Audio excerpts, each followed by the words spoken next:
Good evening student, my self Chandrakant Sharma. आज हम जिस टॉपिक के बारे में डिस्कस करने वाले हैं वो टॉपिक आपको बेसिक इलेक्ट्रिकल की टॉपिक होगी, जिसका हम यूज करके जो आने वाले प्रिंसिपल्स हैं, ऑपरेटिंग प्रिंसिपल्स हो गए, सर्किट का कनेक्शन हो गया, सर्किट की असेंबलिंग हो गई, इलेक्ट्रिक व्हीकल से रिलेटेड उसके बारे में हम समझेंगे। ठीक है, अभी तक हमने जिस टॉपिक के बारे में डिस्कस किया है उसके बारे में आई थिंक आप लोग रिवीजन कर रहे होंगे। आगे की क्लास में हम लोग इस तरह से रिवीजन करते हुए चलेंगे। ठीक है, सो आज की क्लास में जिस टॉपिक के बारे में डिस्कस करने वाले हैं उसका नाम है बेसिक इलेक्ट्रिकल या फंडामेंटल ऑफ इलेक्ट्रिकल्स। ठीक है, आपको पता होगा कि जैसे कि हम किसी भी प्रिंसिपल के बारे में, प्रिंसिपल मतलब किस प्रोसेस पे, किस प्रिंसिपल पे हमारी जो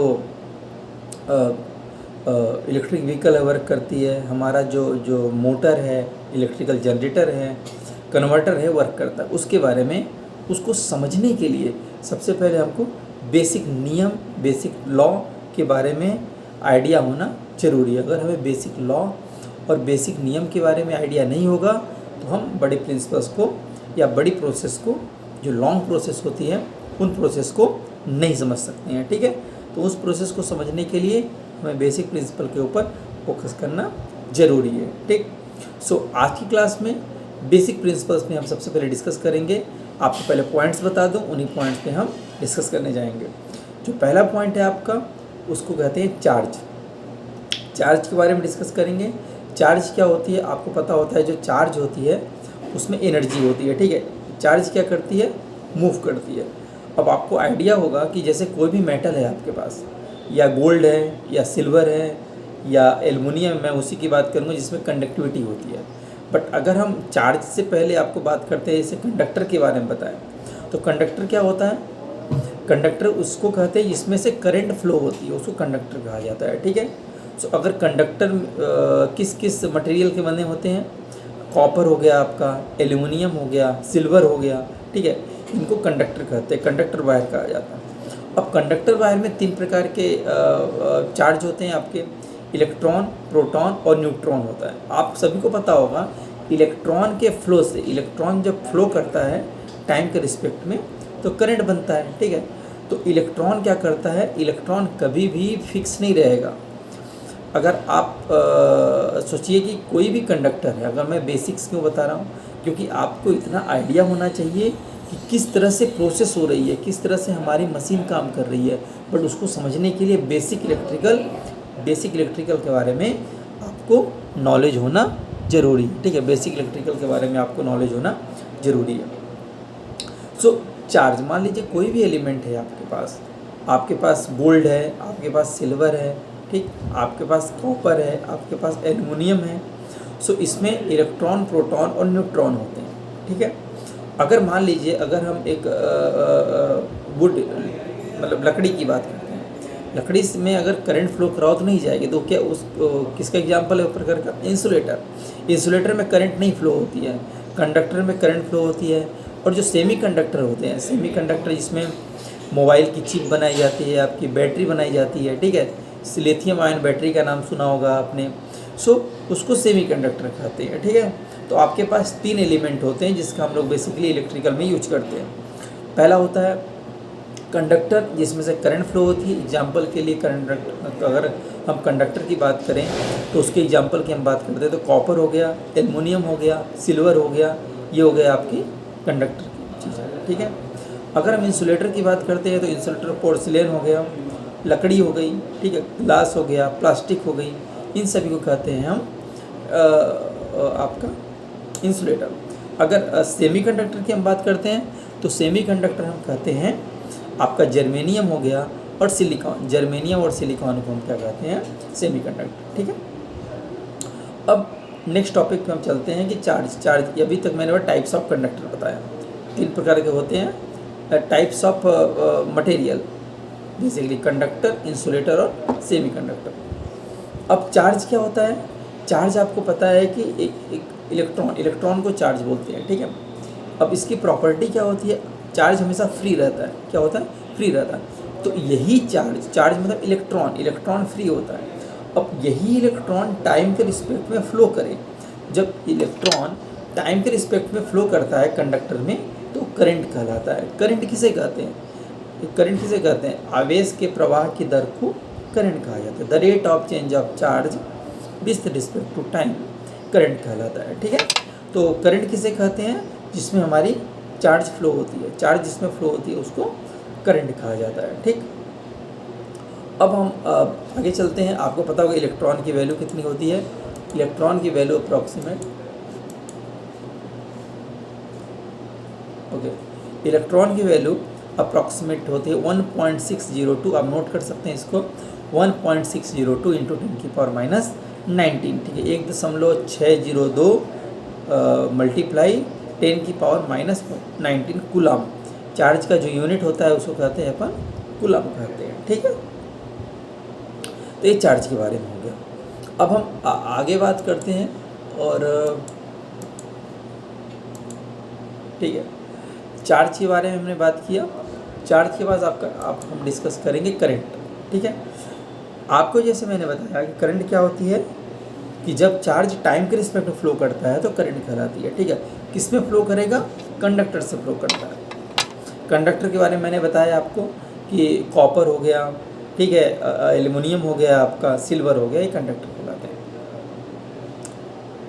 अब करंट जैसे मैंने the rate of change of charge respect to time current कहलाता है। करंट भी दो प्रकार की होती है आपकी, एक होती है एसी करंट, एक होती है डीसी करंट। ठीक है, अब एसी मतलब अल्टरनेटिंग करंट। अल्टरनेटिंग करंट क्या होती है कि फ्रीक्वेंसी होती है, वो उसकी वेव फॉर्म ऐसे बनती है। ठीक है, आपने देखा होगा इस तरह से वेव फॉर्म बनाते हैं अपन कि यहाँ 0 से शुरू होगी और 0 से वीएम मैक्सिमम वैल्यू पे जाएगी, फिर से आएगी, फिर निगेटिव जाएगी, फिर ये, तो ये इस तरह पल्स के फॉर्म में चलती रहती है। तो इसको हम बोलते हैं, क्या कहते हैं इसे हम? अल्टरनेटिंग करंट या एसी करंट। एसी करंट किसे कहते हैं? जिसका मैग्नीट्यूड और फ्रीक्वेंसी दोनों चेंज होते रहते हैं। मैग्नीट्यूड टाइम के रिस्पेक्ट में, ये टाइम होती है और ये होता है मैग्नीट्यूड। ठीक है, टाइम और मैग्नीट्यूड होता है। मैग्नीट्यूड मतलब वैल्यूज़ की 1 2 3 4 5 6 इस तरह से, और ये होती है टाइम। तो एसी करंट क्या होती है? चेंज होती रहती है, उसकी फ्रीक्वेंसी भी चेंज होती है और मैग्नीट्यूड भी चेंज होती है। फ्रीक्वेंसी किसे कहते हैं? मतलब कि ये क्या कहते हैं, 1 सेकेंड में वो अपने कितनी साइकिल को चेंज करती है, उसको कहते हैं फ्रीक्वेंसी। तो हमारे इंडिया की फ्रीक्वेंसी 50 हर्ट्ज़ है। 50 हर्ट्ज़ का मतलब होता है 1 सेकेंड में वह 50 बार अपने आप को चेंज करती है। ठीक है, उसको कहते हैं फ्रीक्वेंसी। डायरेक्ट करंट एक दूसरी करंट होती है डीसी करंट। डीसी करंट मतलब डायरेक्ट करंट। अगर एसी करंट की हम बात करते हैं तो एसी अप्लाइंसेस कौन कौन से होते हैं घरों में? जैसे आपका एसी अप्लाइंसेस आजकल की बात है, कूलर हो गया, टीवी हो गई, फ्रिज हो गए, ये सभी एसी अप्लाइंसेस हैं। ठीक है, डीसी अप्लाइंसेस की बात करो तो मोबाइल फ़ोन हो गई। ठीक है, चार्जिंग किसमें होती है? वो डीसी अप्लाइंसेस है, क्योंकि चार्ज करके बैटरी स्टोर करता है एंड देन उसके बाद ऑपरेट करते हैं उसको। तो एसी अप्लाइंसेस और डीसी अप्लाइंसेस घरों में आप लोग यूज करते हैं। जैसे सोलर पावर की बात करो तो सोलर पावर क्या करता है? DC power generate. सोलर जो पीवी पैनल होती है वो डीसी पावर जनरेट करती है। तो डीसी को हम क्या करते हैं? स्टोर करते हैं, और डीसी को एसी में कन्वर्ट करने के लिए कन्वर्टर का यूज करते हैं। फिर इस तरह से डीसी पावर और एसी पावर की हमने बात किया। तो डीसी करंट और एसी करंट। ठीक है, उसके बाद हम बात करते हैं वोल्टेज। करंट के बाद क्या होता है? वोल्टेज। वोल्टेज मतलब 2 पॉइंट के बीच का डिफरेंस। अगर मान लो यहाँ पे 1 है, यहाँ पे 0 है, तो करंट कैसे फ्लो होगी? 1 - 0। हाई से लो की तरफ फ्लो होती है ना, यहाँ से ऐसे करंट फ्लो होगी, लो से हाई, मतलब कि 5 - 4। अगर बात करो आप कि 2 मतलब कि वोल्टेज का काम क्या होता है? वोल्टेज एक प्रकार की फोर्स होती है जिसको हम वी से डिनोट करते हैं। वी मतलब वोल्टेज मतलब वी से डिनोट करते हैं, वोल्ट। इसकी यूनिट क्या होती है? वोल्ट होती है। अब वोल्टेज करता क्या है? कुछ काम नहीं करता वोल्टेज मतलब फोर्स है। मान लो एक कंडक्टर है, मान लीजिए कंडक्टर है और कंडक्टर में चार्ज को इस पॉइंट से इस पॉइंट तक लाना है। तो जब चार्ज को इस पॉइंट से इस पॉइंट तक लाते हैं तो फोर्स कोई ना किसी न किसी फोर्स की ज़रूरत होती है, रिक्वायरमेंट होती है। सो उसी फोर्स को हम क्या बोलते हैं? वोल्टेज कहते हैं। वोल्टेज एक प्रकार का फोर्स होता है जो कि चार्ज को एक पॉइंट तक दूसरे पॉइंट तक लाने में हेल्प करता है। ठीक है, जिसकी यूनिट क्या होती है? वी होती है। वी मतलब वोल्टेज। तो आपने चार्ज देखा, करंट के बारे में जाना, वोल्टेज के बारे में जाना। ठीक है। अब क्या होता है कि अगर आप फॉर्मूला लिखना चाहे लिख सकते हैं कि करंट का फॉर्मूला I = dq/dt। ठीक है, Q मतलब चार्ज होता है। चार्ज क्या करता है, समय के रिस्पेक्ट में चेंज होता है। जैसे कि हम बात करें 5 कूलम का चार्ज है आपके पास, 2 सेकेंड में फ्लो हो रहा है, तो करंट कितनी फ्लो हुई, 2.5 एम्पियर। 5/2, ठीक है, 5/2। 5 क्या है आपका, 5 कूलम है, 2 क्या है, 2 सेकेंड है। तो 5 को हमने 2 से डिवाइड किया, तो 5/2 तो कितना हो गया आपके पास, 2.5 एम्पियर हो गया। ठीक है, इसी तरह से हम करंट की वैल्यू मेजर कर सकते हैं। वोल्टेज क्या होता है, 2 पॉइंट के बीच का होता है। ठीक है, अब हम बात करते हैं, वोल्टेज हो गया। अब वोल्टेज और करंट के बीच में रिलेशन होता है। वोल्टेज और करंट के बीच में एक रिलेशन होता है, जिस रिलेशन को बताया था ओम ने। ओम कौन थे, एक साइंटिस्ट थे। उन्होंने क्या किया कि वोल्टेज और करंट के बीच में एक रिलेशन फाइंड किया। वोल्टेज और करंट के बीच में एक रिलेशन फाइंड किया, V प्रोपोर्शनल I। ठीक है, V proportional I, V = IR। ठीक है, V = मतलब IR। V मतलब वोल्टेज होता है, R मतलब रेजिस्टेंस होती है, I मतलब करंट होती है। तो ओम ने एक नियम बनाया जिसको कहते हैं ओम का नियम कहते हैं। ओम का नियम क्या कहता है कि अगर मान लीजिए एक सर्किट है आपके पास जो क्लोज है, सर्किट क्लोज है, तो उसमें जो करंट फ्लो होगी वो वोल्टेज के प्रोपोर्शनल होगी। करंट जो फ्लो होगी वो वोल्टेज के प्रोपोर्शनल होगी। इसके बारे में किसने बताया था हमें, ओम ने बताया था। अब उसमें एक प्रोपोर्शनैलिटी कांस्टेंट होता है। प्रोपोर्शनैलिटी कांस्टेंट मतलब अनुक्रमानुपात। ठीक, अनुक्रमानुपात नियतांक होता है, कांस्टेंट होता है। उसको जब हम हटाते हैं तो वहाँ पे एक कांस्टेंट आता है जिसको कहते हैं R मतलब रेजिस्टेंस कहा जाता है। अब एक अच्छा एलिमेंट है रेजिस्टेंस। रेजिस्टेंस क्या कहता है, अगर मान लीजिए कोई सर्किट है तो सर्किट में जो करंट फ्लो करते हैं उसका अपोज करता है।